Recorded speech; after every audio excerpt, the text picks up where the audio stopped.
طريقة عرض الأعمدة على الأوتلوك. بسم الله. النهاردة هنشرح طريقة عرض الأعمدة على الأوتلوك.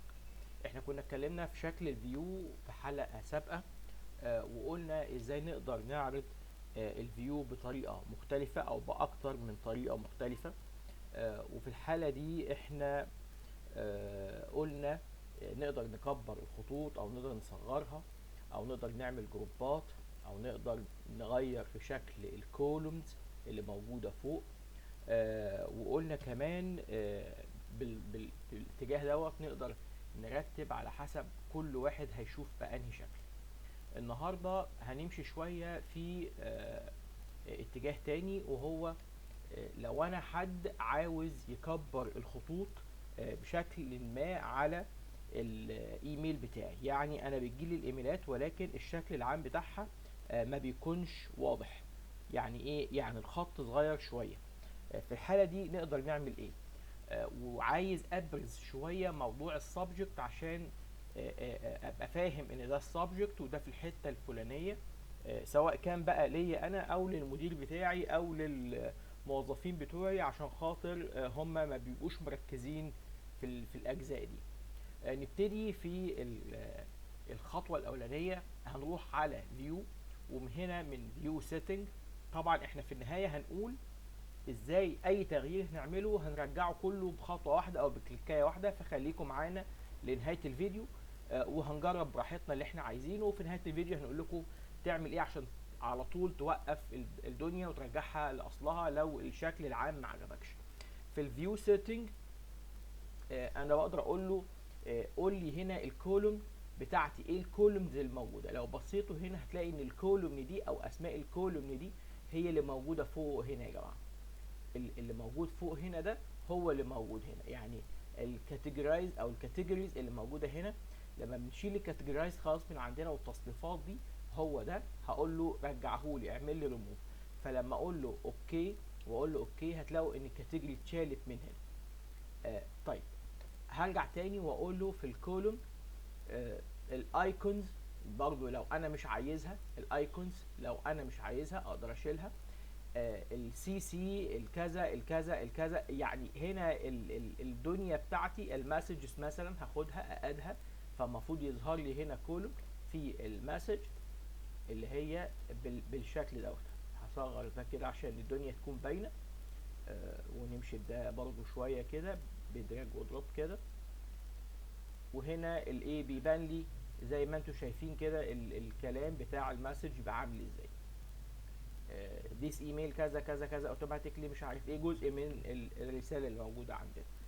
طيب الجزئيه اللي بعدها هروح اقول له فيو سيتنج، ومن فيو سيتنج هنا بقول له اعمل لي جروب باي. وده كنا اتكلمنا عنه في حلقه سابقه على عجاله، وقلنا اما ان انا اقول له جروب باي مثلا رتب لي الناس دي ب مثلا السند. انا كنت باعت لمين مثلا، وهقول له اوكي. الشكل اللي ورا، الترتيبه اللي ورا، اول ما هدوس اوكي هنا هتختلف. نجرب. بصوا عملوا جروبس وفي خطوط بينهم.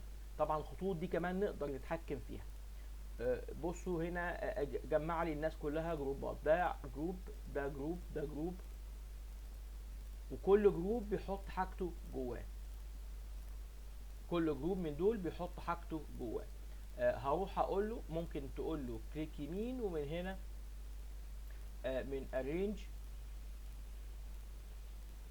كليك يمين، وهتقول له في الفيو السيتنج نقدر نجيبها. كنا بنجيبها زمان من هنا من فيو سيتنج، كنا بنقول له فيو سيتنج. تقدر تقول له برضه على اي عمود من دول جروب سوري فيو سيتنج بالشكل الفلاني. وجروب باي هنا تقول له شو ان جروبس، هو اوريدي جايبها لي شو ان جروبس. طيب لو انا حابب اقول له الخط صغير شويه، قبل ما ننقل لدي في الجروب باي تقدر تقول له اعمل لي جروب باي السنت، وبعدين جواها ترتبها لي بحاجه تانية. انا ممكن اكون عامل حاجات عملت لها سنت تبقى اتاتش، وحاجات بدون اتاتش، فهتقول له هات لي رتب لي كمان على الاتاتش. وجوه الاتاتش الحاجات اللي كان فيها كونفرزيشن رايحه جايه كتير، واللي ما فيش كونفرزيشن فيه كتير ارميهولي تحت. اكنك بالظبط بتقول لي رتب لي جمهوريه مصر العربيه على حسب المحافظات، ومثلا رتبهولي على المحافظه، كل محافظه على حسب العدد، وكل عدد رتبهولي على حسب الاناث والذكور. فانت بتكلاسيفاي شويه شويه، مجموعه مجموعه. دي الجزئيه الخاصه. طبعا بترتبها بالترتيب تصاعدي او تنازلي، ascending او disascending. انت اللي تقدر تقول له رتبها لي بتصاعدي او تنازلي.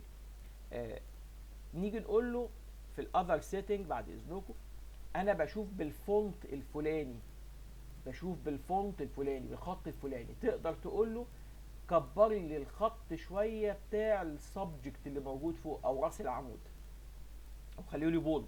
خلي عينيكم معايا في الراس دي كده، وهنقول له اوكي. اول ما اقول اوكي هتلاقوا بصوا الدنيا عملت ازاي. ده كبر لي الدنيا شويه، يعني هنا بيكبر لي الدنيا شويه.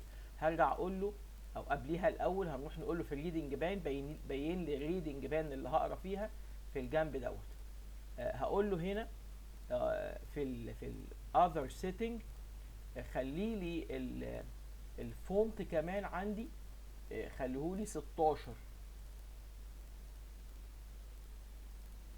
بصوا الدنيا عملت ازاي في ده في اللاينز بقى تحت.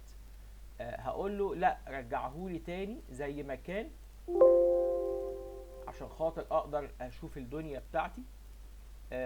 وهرجع تاني اقول له في ال other setting خلي لي الفونت في البريفيو بحجم بولد و12.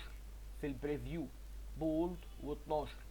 تعالوا كده نشوف الريفيو او هخليها في الجنب الرايت ونقف على ميل. بصوا الدنيا كبرت ازاي،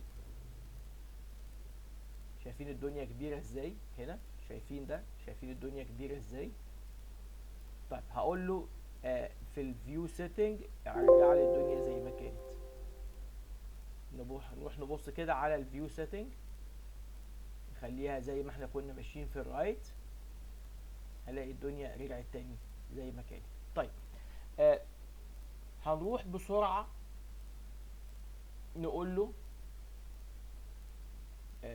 في الكونديشنال، او نخلينا في الفورمات كولوم، انا عايز العمود ده السبجكت بتاعي. هروح ادور على السبجكت هنا اهو، هقول له خلي لي في السبجكت يكون في السنتر عشان يبقى بارز لعيني، عيني ما تتوهش عنه. خلوا عينيكم في الجزئيه دي كده، واقول له خليهولي في السنتر. بصوا جه منين، يبقى هو نقدر كمان نتحكم في السبجكت من فوق هنا، او في اللاين الاولاني في الهيدر ده بتاع الكولومز، ونقدر نتحكم فيه كمان من جوه. اقدر اقول له اعمل لي في الاذر سيتنج ده الخطوط اللي جوه خليها لي 16. وبعدين هقول له للاول ايتم وخلي لي الجريد لاينز هنا اللي هي النقط داش، وهقول له اوكي. يبقى انا لعبت لعبتين دلوقتي، كبر لي وعمل، شايفين الداش دي الفواصل دي. اقدر اقول له في الاذر سيتنج خلي لي ده عباره عن سوليد، خط واحد على بعضه، حته واحده مش داش. بصوا وصلوا خليها كله خط واحد. دي كانت حلقتنا النهارده بسرعه، واحنا قلنا في نهايه الحلقه هنقول ازاي نرجع كل الدنيا زي ما كانت عشان نغير زي ما احنا عايزين ونرجعها ما نبوظش حاجه او ما نقلقش واحنا بنجرب. هنقول له ريسيت الفيو ويس، هيرجع لي كل الشكل العام زي ما كان بالظبط. يعني انا اتشرفت بيكم، وبقول لكم ما تنسوناش من اللايك والشير والسبسكرايب، ودمتم في امان الله.